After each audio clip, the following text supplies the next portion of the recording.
तो आपको मालूम होगा कि हम जिस स्कूल से जन्म लिए हैं, जिस स्कूल में हमने जन्म लिया है विश्वकर्मा, एक ऐसे स्कूल से जिसमें हमको गर्व होता है, लेकिन अपना लोग नाम लगाने में भूल जाते हैं। मतलब कि विश्वकर्मा कहने में उनको शर्म लगती है। अयोध्या आप गए हैं, कई बार गए हैं घूमने। अयोध्या में श्री राम जी के, हम लोग सनातन धर्म से हैं, श्री राम जी को नौवा पार कराने में निषाद राज जी का योगदान था, मानते हैं? उनका एक स्मारक भी बना है, जिसे हम बुरा नहीं कहते हैं। लेकिन जो वहां लंका पार कराने वाले कौन थे? विश्वकर्मा वंशी नल और नील थे, जिन्होंने राम सेतु पुल बनाया। लेकिन उनका आज कोई अयोध्या में कोई चिन्ह नहीं। ऐसा आपका ये नल और नील प्रताप जी के लिए त्याग करने, देखिए जब विश्व की जो रचना करने वाला होता है, मालिक होता है, वो समाज के हर पहलू पर ध्यान देता है। केवल महाराणा प्रताप ही नहीं, जितने भी राजा हुए उनके औजार कौन बनाता था? विश्वकर्मा समाज बनाता था ना। और औजार बनाते बनाते अपने प्राण की आहुति भी दे देते। महाराणा प्रताप के काफी सहयोगी गाड़िया लोहार नाम सुने होंगे। उन्होंने कभी आज जो धोखा लोग दे देते हैं, लेकिन उनके लिए उन्होंने घर त्याग कर दिया। अभी आपने शिरातू में देखे होंगे या कहीं भी हर जगह पे आप पाएंगे अपना खाना पीना, मतलब जहाँ गाड़ी बैल लेके चलते हैं, मतलब घर नहीं उनका।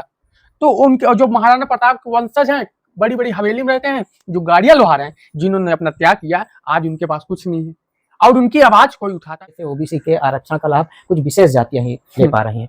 तो अब जैसे जैसे जागरूकता हम लोगों में फैलेगी, तो जो हमारे समाज के घटक हैं, जैसे आपने बताया कि समाज को ही तो जगा रहे हैं जी। आप गांव गांव जा रहे हैं, आप अपने चैनल के माध्यम से जी, आप समाज के लिए तो सेवा कर रहे हैं। और जय महाराज दिद्दा, मैं आप बीच रघु विश्वकर्मा। आज हमने फिर से शुरुआतिंग कर दिया है विश्वकर्मा लोगन पे, क्योंकि आज के टाइम पे जो विश्वकर्मा जी के 5 पुत्र हैं, मनु मय तोता शिल्पी देवक, मतलब कि लोहार, बढ़ई, सुनार, कसेरा, ठटेरा, शिल्पकार। अब पांचों भाइयों को कैसे एकजुट करना है, आज हमारे बीच में कौशाम्बी के लोकप्रिय नेता एवं इस प्रेजेंट टाइम में प्रधान भी हैं अनिल विश्वकर्मा जी। बहुत बहुत स्वागत है। नमस्कार प्रधान जी। आज हमारी विशेष बातें होगी सामाजिक मुद्दे पे। आज के टाइम पे कौशाम्बी जिले में विश्वकर्मा समाज की स्थिति कैसी है? देखिए, विश्वकर्मा समाज शुरू से ही समाज की सेवा करता आया है। चाहे वो फर्नीचर के काम के माध्यम से रहा हो, चाहे वो लौह काम के माध्यम से रहा हो, वो सदैव समाज की सेवा किया है। और उनके अंदर ये कभी चेष्टा नहीं थी कि हमको कुछ ज्यादा मिले। केवल अपने परिवार का पालन पोषण था। लेकिन अब समाज में जागरूकता फैली है। हम अपने जो पाल्य हैं या जो आने वाली पीढ़ी, उनको पढ़ा लिखा रहे हैं। और आपके चैनल के ही माध्यम से कई बार देखा गया, बार बार आप बताते हैं फला विश्वकर्मा किस पद पर चयनित हुए, फला विश्वकर्मा। तो समाज में जागरूकता बढ़ी है और निश्चित रूप से हमारा समाज के मुख्य धारा में आने के लिए चेष्टा कर रहा है। क्योंकि हमारा समाज अभी समाज की मुख्य धारा में नहीं, निचले पायदान पर खड़ा है। लेकिन जो चेष्टा लोगों में जागृत हुई है, तो निश्चित रूप से हम लोग बाबा साहब के संविधान के अनुसार हम लोग भी अब समाज की मुख्य धारा में पहुंचने का प्रयास कर रहे हैं। अपना जो हम लोगों का पैतृक काम है, उसको भी संजोकर हम शिक्षा के माध्यम से आगे बढ़ने का प्रयास कर रहे हैं। देखा जाए, बाबा साहब का आपने नाम लिया, बाबा साहब ने संविधान की रचयिता है, ठीक है। उसी तरह सृष्टि के रचयिता विश्वकर्मा जी हैं, है ना। तो आज भी राजनीतिक से वंचित, आज हम लोग गांव गांव में जाते हैं, अपने लोगों के पास जो पट्टा मिलता था वो भी नहीं मिल रहा है। आज विश्वकर्मा समाज काफी पिछड़ा महसूस करता है। गांव गांव की स्थिति आप भी जानते होंगे, आप भी जाते होंगे। बहुत लोगों के पास कहीं साकर, कहीं निकलने के लिए जगह भी नहीं है, इतना दबाया गया है। इसकी वजह क्या है? देखिए, जैसे आप हैं, आप समाज को ही तो जगा रहे हैं जी। आप गांव गांव जा रहे हैं, आप अपने चैनल के माध्यम से जी, आप समाज के लिए तो सेवा कर रहे हैं।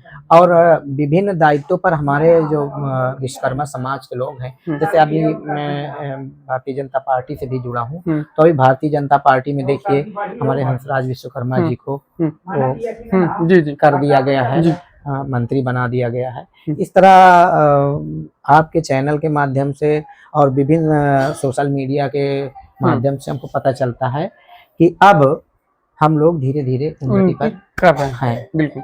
और हमारे जो ये समाज सेवक के रूप में जो हमारे प्रतिनिधिगण हैं, या जो विश्वकर्मा का जो संगठन चलाते हैं, ये भी लगातार हम लोगों को जागृत, भले वो अलग अलग पार्टियों के माध्यम से हो, अलग अलग एनजीओ के माध्यम से हो, लेकिन विश्वकर्मा समाज अब अपनी पहचान बनाने में पुनः, क्योंकि ये पहचान का मोहताज नहीं है समाज। अगर कोई ये कह दे कि हम विश्वकर्मा समाज किसी पहचान का मोहताज है, तो ये मेहनतशील, लगनशील, अपने मेहनत पर और फ्री का, मुक्त खोरी का ना खाने वाला एक समाज है, जो मेहनत करके पसीना बहा के अपने परिवार का पालन पोषण करता है। और ये हम नहीं, ये पूरा समाज जानता है, पूरे देश के लोग जानते हैं कि ये समाज मुक्त खोरी नहीं करता है, मेहनत करके कमाकर अपने बच्चों का पालन पोषण करता है। महारानी रिद्दक नाम हमने लिया, औरंगजेब जैसे 35,000 सैनिकों उन्होंने खदेड़ के भगाया था, है ना? लेकिन कश्मीर की रानी, लेकिन उनका आज कोई इतिहास नहीं, ऐसा क्यों? देखिए, कहते हैं कि जिस देश का विनाश करना हो तो उनकी संस्कृति नष्ट कर दी जाए।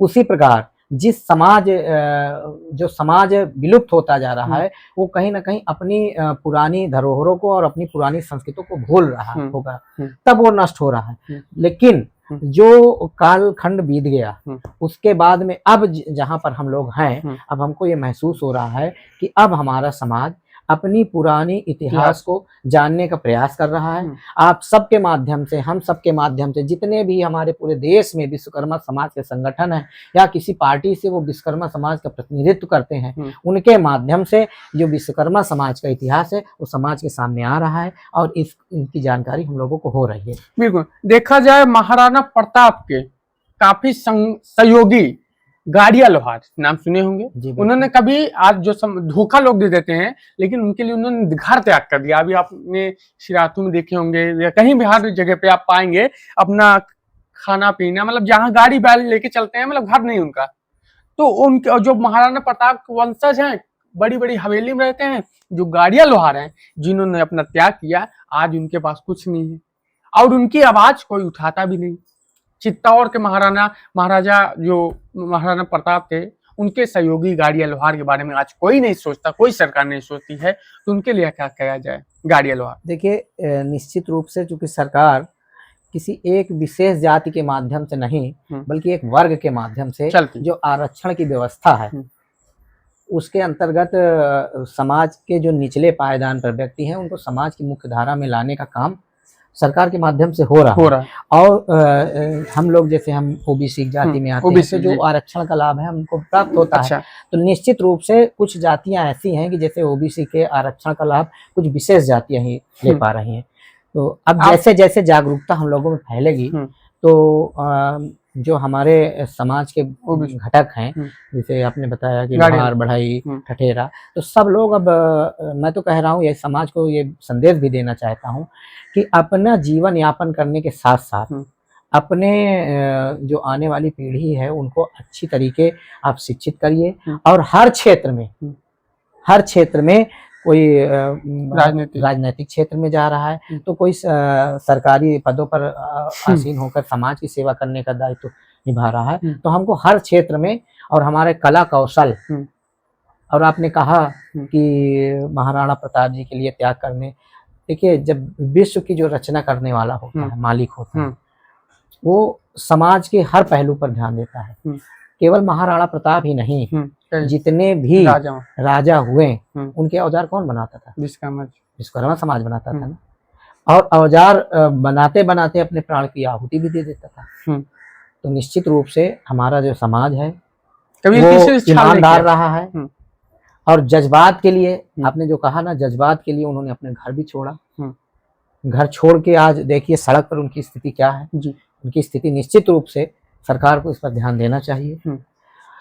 और कभी भी हमारा समाज किसी से विश्वासघात करने का प्रयास नहीं किया।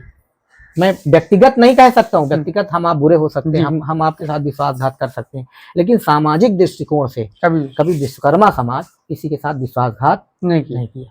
साथियों, बिल्कुल आपको मालूम होगा कि हम जिस स्कूल से जन्म लिए हैं, जिस स्कूल में हमने जन्म लिया है, विश्वकर्मा, एक ऐसे स्कूल से जिसमें हमको गर्व होता है, लेकिन अपना लोग नाम लगाने में भूल जाते हैं। मतलब कि विश्वकर्मा कहने में उनको शर्म लगती है। मैं भी अपना नाम हमारे शैक्षिक अभिलेखों में अनिल कुमार शर्मा है।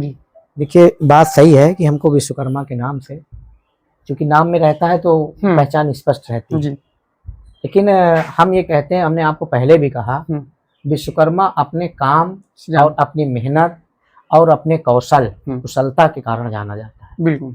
वो किसी के नाम के या उसका मोहताज नहीं है। विश्वकर्मा भगवान हमारे आराध्य देवता है। अच्छा प्रधान जी, आपकी 17 सितंबर बस आने वाला है, जी। तो आपकी कौशाम्बी जिला में कैसी तैयारी चल रही है? देखिए, हर बार 17 सितंबर केवल विश्वकर्मा एक जाति के लिए नहीं, ये पूरे जो विश्व में रहने वाले लोग हैं उस सब के लिए ये विश्वकर्मा पूजा जो दिवस है उस सब के लिए वो दिवस महत्वपूर्ण है। लेकिन कुछ जो विश्वकर्मा जाति के भी नहीं हैं और उनकी कहीं कोई फैक्ट्रियां हैं, कोई वो है, तो विश्वकर्मा पूजा के दिन वो अपने औजारों की पूजा करते हैं। तो विश्वकर्मा किसी एक जाति के देवता नहीं थे, पूरे ब्रह्मांड के देवता थे। तो हम लोगों के आराध्य। अच्छा, एक छोटा संदेश प्रधान जी, अयोध्या आप गए हैं, कई बार गए हम घूमने।